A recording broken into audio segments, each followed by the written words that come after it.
यानंतर महाराष्ट्रामध्ये ठिकठिकाणी जो मुसळधार पाऊस सुरू आहे त्या संदर्भातल्या वेगवेगळ्या बातम्या आपण पाहूयात। सातारा जिल्ह्यातील कन्हेर धरणाच्या पाणीसाठ्यामध्ये मोठी वाढ झाली आहे। त्यामुळे 2 वक्राकार दरवाजे उघडून वेण्णा नदी पात्रामध्ये पाण्याचा 3600 क्युसेक विसर्ग करण्यात आलाय। त्यामुळे नदीकाठच्या गावांना प्रशासनाने सतर्कतेचा इशारा दिलेला आहे। सध्या गेल्या काही दिवसांपासून मुसळधार पाऊस पडतोय, त्यामुळे धरणाचे दार उघडण्यात आलेले आहे आणि साताऱ्यामध्ये सध्या पावसाची नेमकी काय परिस्थिती आहे त्याचा आढावा जो घेतलेला आहे तो आपण पाहूया।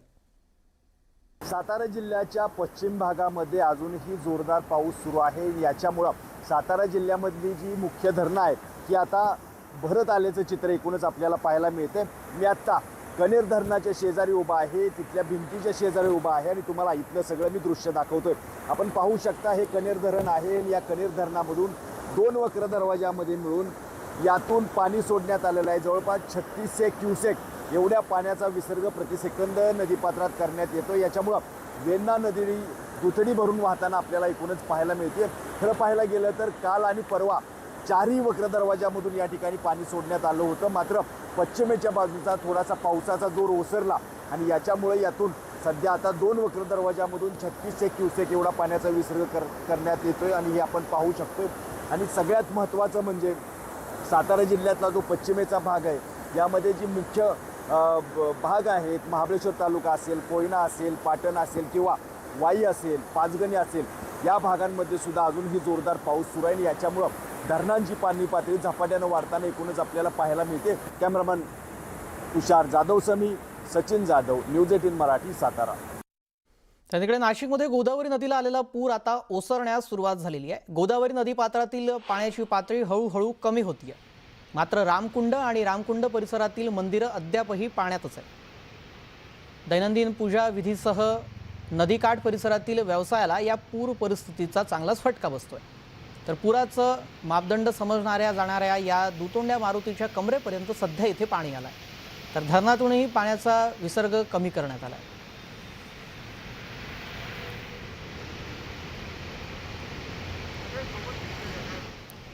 मंचरच्या आंबेगाव तालुक्यातील डिंभे धरण हे 90% भरल्यानं धरणाच्या सांडव्यातून घोड नदीपात्रामध्ये 4800 क्युसेकनं विसर्ग सुरू करण्यात आलाय। पावसाचा जोर कायम राहिल्यास विसर्गात टप्प्याटप्प्यानं वाढ होऊ शकते, असा इशारा पाटबंधारे विभागानं दिलाय। डिंभे धरणाच्या पाणलोट क्षेत्रामध्ये सुरू असलेल्या पावसामुळे धरणातील पाणी साठ्यात झपाट्यानं वाढ झाली आहे। त्यामुळे धरणाची सुरक्षितता लक्षात घेऊन सांडव्यावरील वक्र दरवाजामधून घोड नदीपात्रामध्ये 4800 क्युसेकचा विसर्ग सुरू करण्यात आला। नदीकाठच्या नागरिकांनी, शेतकऱ्यांनी आणि पर्यटकांनी नदीपात्रात उतरू नये, तसेच जनावरं, वाहनं आणि शेतीपंप सुरक्षित ठिकाणी हलवावेत, असं आवाहन इथल्या पाटबंधारे विभागानं केलं आहे। तर तिकडे साताऱ्यातील कोयना धरण क्षेत्रामध्ये देखील पावसाची रिपरिप कायम आहे। पाणी धरणातील वक्र दरवाजापर्यंत आलेलं आहे। धरणामध्ये गेल्या 24 तासात 2.5 टीएमसी पाणी साठा वाढलाय, तर कोयना धरणामध्ये सध्या एकूण 76 टीएमसी पाणी साठा शिल्लक आहे। धरणातील पाणी वक्र दरवाजाला लागल्यानं आता पाणी साठा नियंत्रित करण्याचं नियोजन यापुढे कोयना धरण व्यवस्थापनाकडून करण्यास सुरुवात होणार आहे।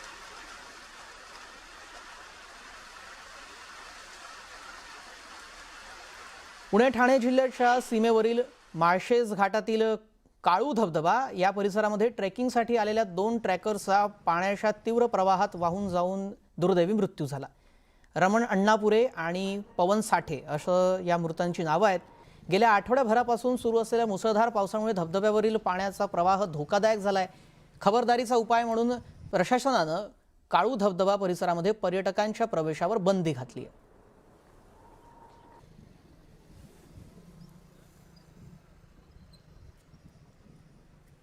तर तिकडे सह्याद्रीच्या पर्वतरांगांमध्ये सुरू असलेल्या मुसळधार पावसामुळे माळशेज घाटातील निसर्ग सौंदर्य अधिकच खुलून आलंय।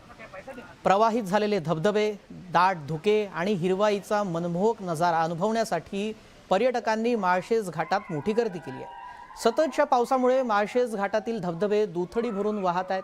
संपूर्ण परिसर हा हिरवाईनं नटलाय। दाट धुक्याची चादर, अधूनमधून कोसळणाऱ्या पावसाच्या सरी आणि मध्येच डोकावणारे ऊन यामुळे घाट परिसराचं सौंदर्य अधिकच खुलून आलंय। आणि या निसर्गरम्य वातावरणाचा आनंद घेण्यासाठी राज्याच्या विविध भागातून, कानाकोपऱ्यातून पर्यटक मोठ्या संख्येनं या माळशेज घाटात दाखल होत आहेत।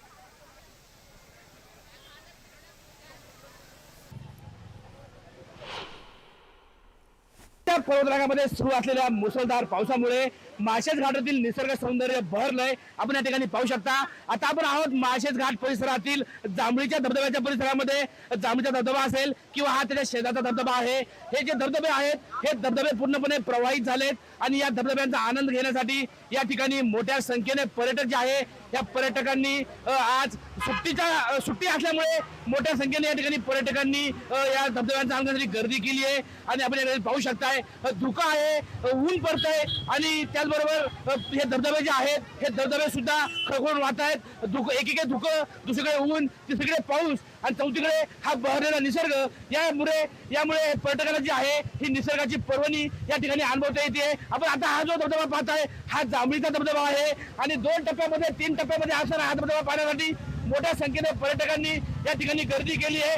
आपल्या सोबत या ठिकाणी काही पर्यटक आहेत. दादा काय सांगाल, धबधबा वाहतोय, निसर्ग सौंदर्य खुललंय. अगर आप नेचर से लव करते हो तो आप यहाँ पर आ सकते हो. बहुत वाटरफॉल अच्छे हैं यहाँ पर और कम बारिश में इतने अच्छे यहाँ पर लग रहे हैं.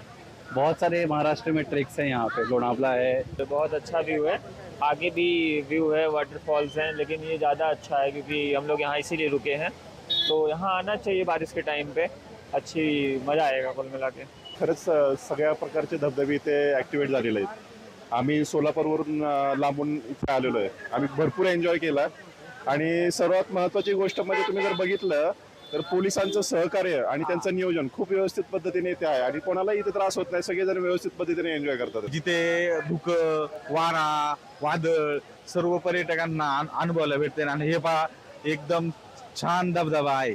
तर पर्यटक याचा आनंद लुटतात, इथं भेटी देतात, यांना रोजगार निर्माण होतो आणि आम्ही स्थानिक आहे आणि आम्हाला या गोष्टीचा खूप मोठा अभिमान आहे. गर्दी केली आहे. आपल्याकडे पाहू शकताय आता हे जे धबधबे आहेत ह्या धबधब्यावरती आता कुठेतरी धुक्याची चादर ओढलेली पाहायला मिळते आणि त्यामुळे या धबधब्यांचं निसर्ग सौंदर्य जे आहे हे अधिक खुलतंय आणि हेच निसर्ग सौंदर्य अनुभवण्यासाठी मोठ्या संख्येने पर्यटकांनी जे आहे या ठिकाणी गर्दी केली आहे. माळशेज घाट परिसरामध्ये येत असताना निसर्गाचं सौंदर्य जपा आणि कोणत्याही प्रकारचा अनुचित प्रकार घडणार नाही असा आतेताई प्रकार पर्यटकांनी करू नये. सचिन तोडकर, न्यूज 18 मराठी, माळशेज घाट, पुणे. दरम्यान माळशेज घाटातील सौंदर्याचा आढावा आपण पाहिला. 3 दिवस मनमाड शहरामध्ये देखील पावसानं दमदार हजेरी लावलेली आहे. पावसाचा फटका या शहरातील रस्त्यांना बसतोय. मुख्य बाजारपेठेसह इतर काही भागातील रस्त्यांची अक्षरशः चाळण झाल्याचं दिसतंय आणि वाहनधारकांना यातून मार्ग काढताना त्रास सहन करावा लागतोय. मनमाड शहर परिसरात गेल्या 3 दिवसापासून पावसाची रिपरिप सुरू आहे. या पावसामुळे शहरातील जवळपास अनेक रस्ते हे खड्डेमय झालेले. मी आता उभा आहे मनमाड शहरातील मुख्य बाजारपेठेतील एका रस्त्यावर. आपण बघू शकतात का या रस्त्याची अक्षरशः चाळण झालेली आहे. ठिकठिकाणी इतके मोठमोठे खड्डे पडले आहेत, त्याच्यात पाणी साचलेलं आहे. या पाणी साचल्यामुळे खड्ड्यांचा अंदाज येत नाही आणि अनेक वेळा वाहन चालक दुचाकी जे चालवत आहे ते पडतात आणि अपघात देखील होत असतो. माझ्यासोबत बोलण्यासाठी नागरिक आहे, त्यांच्याकडून जाणून घेऊया की या खड्ड्यांची समस्या त्यांना कशी भेडसावते. भाऊ काय म्हणाल मनमाड शहरातील रस्त्यांच्या बाबतीत? हे रस्ते लय खराब झालेले मनमाडचे. एकदम म्हणजे हेच नाही, पुरा मनमाड रस्ते खराब झालेले, एकदम डेंजर खराब झालेले आणि चांगले रस्ते खंदून त्याच्या वाढलो कोणत्या रस्त्यांचं. एकूणच आपण बघितलं असेल तर रस्त्यांच्या बाबतीत नागरिकांमध्ये संतापाची लाट आहे. नगरपालिका प्रशासनाने आता तरी दखल घेऊन हे जे रस्ते आहे हे किमान खड्डे तरी बुजवावे, यांची दुरुस्ती तरी करावी अशी मागणी मनमाड शहरातील नागरिक करीत आहे. बाबू शेख, न्यूज 18 मराठी, मनमाड. तर तिकडे बातमी परभणीमधून आहे. परभणी जिल्ह्यामध्ये यंदा झालेल्या अत्यल्प पावसाचा मोठा फटका हळद पिकाला बसलेला आहे. पावसाळ्यातील मोठ्या उघडीपीमुळे हळदीचे कंद जागेवरच कुजल्यानं उगवण क्षमता घटली आहे आणि उत्पादनावरही त्याचा परिणाम होण्याची शक्यता आहे. मागील काही वर्षांमध्ये हळद लागवडीचं क्षेत्र वाढलं असतानाच यंदाच्या पावसानं शेतकऱ्यांच्या अडचणीत भर टाकली आहे. या संकटाचा आढावा घेतलाय आमचे प्रतिनिधी विशाल माने यांनी. पाहूयात. पावसाळा सुरू होऊन तब्बल 1.5 महिना उलटून गेलाय, परंतु परभणी जिल्ह्यामध्ये म्हणावा असा पाऊस झालेला नाही आणि याचा परिणाम शेतात लागवड केलेल्या पिकांवर दिसून येतोय. मी सध्या उभा आहे हळदीच्या शेतामध्ये. या ठिकाणी जर आपण पाहिलं तर हळदीची उगवण क्षमता अत्यंत कमी झाल्याचे दिसून येते. शेतकऱ्याने लाखो रुपयांचा खर्च करून शेतामध्ये हळद पेरली, परंतु अवेळी झालेला पाऊस आणि त्यानंतर पावसाने दिलेली मोठी उघडीप याचा परिणाम आपल्याला या पिकांवर दिसून येतोय. हळदीची पानं पिवळे पडू लागली आहेत आणि त्याची वाढ देखील खुंटलेली दिसून येते. आपल्यासोबत काही शेतकरी आहेत, आपण त्यांच्याकडून जाणून घेणार आहोत. या शेतामध्ये हळद लावलेली आहे, परंतु त्याची वाढ दिसत नाहीये. अनेक ठिकाणचे रोपे देखील उगवलेले नाहीयेत. 2-3 वर्ष झाले कुठल्याच पिकाला भाव न मिळाल्यामुळं कॅश क्रॉप म्हणून शेतकऱ्यांनी परभणी जिल्ह्यामध्ये खूप मोठ्या प्रमाणात हळदीचं पीक घेतलंय. दरवर्षीनुसार पहिले हप्त्यामध्ये जूनच्या लागवडी हळदीच्या होत असतात. त्याच्यामध्ये ड्रीपचं इरिगेशन करून शेतकरी लागवड करत असतो. त्याच्यानंतर मान्सूनचा जो 7 जूनच्या नंतरचा जो पाऊस आहे, त्याच्यामुळे उष्णता कमी होऊन जवळपास 17-18 दिवसातच उगवण चांगल्या प्रकारे हळदीची होत असते. पण ह्या वर्षी एल निनोमुळे जवळपास जूनच्या शेवटच्या हप्त्यापर्यंत पाऊस न पडल्यामुळे वरून उष्णता आणि खालून गरमी जमिनीची हीट त्याच्यामुळं कंदकूज झाली आणि मुळींची वाढ योग्य न झाल्यामुळं वरील झाडाला अन्न पुरवठा न झाल्यामुळे पिवळे पडून ते करपायला लागत आहेत. त्याच्यामुळे उगवणीवर तर परिणाम झालाय, पण उगवलेले झाड पण बरेचसे त्याच्यात मरत आहेत. खाली फोडून जर आम्ही गड्डा बघितला तर त्याच्यात सड तर आहे, पण सुरमी आळ्या पण झालेल्या आहेत. त्याच्यामुळे शेतकऱ्याला अजून डबल ते आहे तो प्लॉट बचवण्यासाठी मोठ्या प्रमाणात औषधींची ड्रेंचिंग घ्यावं लागत आहे.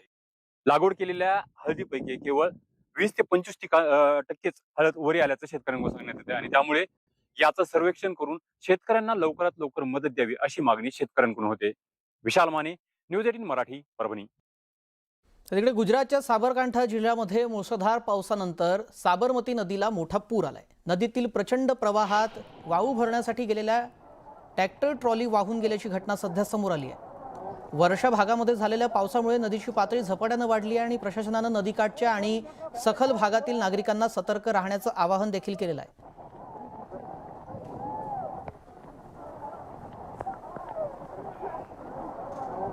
तिकडे गुजरातच्या खेडा जिल्ह्यामध्ये मुसळधार पाऊस पडतोय आणि या पावसामुळे पूरजन्य परिस्थिती निर्माण झाली आहे. या दृश्यांमध्ये आपण पाहू शकतो किती भयंकर इथली परिस्थिती आहे. मातर आणि वसो परिसरामध्ये रुग्णालय, पेट्रोल पंप, सोलर प्लांट आणि अनेक कारखाने यामध्ये पाणी शिरलंय. जनजीवन इथे पूर्णतः विस्कळीत झालंय. हजारो एकर शेती पाण्याखाली गेली आहे, त्यामुळे शेतकऱ्यांचं मोठं नुकसान झालंय. रस्ते वाहून गेल्यामुळे रामोल गावाचा संपर्क देखील तुटलाय. तर गेल्या 28 तासांपासून परिसरातील वीज पुरवठा देखील खंडित झालाय. त्यामुळे इथल्या नागरिकांना प्रचंड हाल सहन करावे लागतात. तर गुजरातमधील अहमदाबाद जिल्ह्यातील विरमगाव येथे मुसळधार पाऊस पडतोय आणि या पावसानंतर गंभीर पूरस्थिती निर्माण झाली आहे. कृषी उत्पन्न बाजार समिती आणि तालुका सेवा सदन पाण्याखाली गेल्यानं शासकीय कामकाज आणि व्यापारावर त्याचा परिणाम झालाय. पाऊस थांबून 24 तासहून अधिक काळ लोटलाय, तरीही अनेक भागातील पाणी अद्याप ओसरलेलं नाहीये. शहरातील रस्ते, घरं आणि दुकानांमध्ये पाणी शिरल्यानं नागरिकांना मोठ्या अडचणींचा सामना इथे करावा लागतोय. गुजरातमधील अहमदाबाद येथे मुसळधार पाऊस पडतोय आणि वर्षा भागातून सोडलेल्या पाण्यामुळे इथे गॅलॉप्स इंडस्ट्रियल पार्कमध्ये देखील गंभीर पूरस्थिती निर्माण झाली आहे. पार्कमधील अनेक औषध निर्माण आणि बहुराष्ट्रीय कंपन्यांमध्ये पाणी शिरलं, त्यामुळे शेकडो कर्मचारी अडकले होते. NDRF आणि SDRFच्या पथकांनी तातडीनं बचाव कार्य राबवलं आणि 400हून अधिक जणांची यात सुरक्षित सुटका करण्यात आली आहे. अनेक फूट पाणी साचल्यानं वाहनं पाण्याखाली गेली आहेत. उद्योग क्षेत्राचं कोट्यवधी रुपयांचं यात नुकसान झाल्याचा दावा केला जातोय.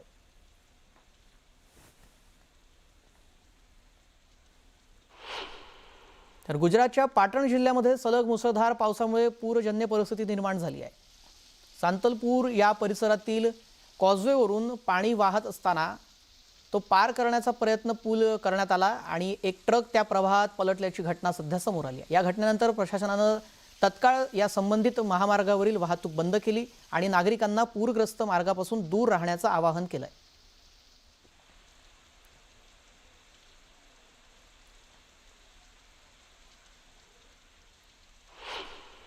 तर गुजरातमधील वापीजवळ पुराच्या वेगवान प्रवाहामध्ये अडकलेल्या एका तरुणाला डुंगरा पोलीस ठाण्याचे पोलीस निरीक्षक BS गोहिल आणि त्यांच्या पथकानं धाडसी बचाव मोहीम राबवत बाहेर काढलं.